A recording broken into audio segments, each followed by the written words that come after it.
Hello ଭାଇମାନେ, video ଭଲ ଲାଗିଲେ ଲାଇକ୍ କରିବେ, କମେଣ୍ଟ କରିବେ ଏବଂ ସେୟାର କରିବେ।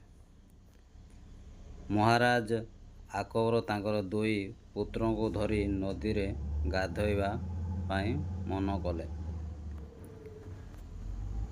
ସେଥିପାଇଁ ଦିନ ଧାର୍ଯ୍ୟ ହେଲା।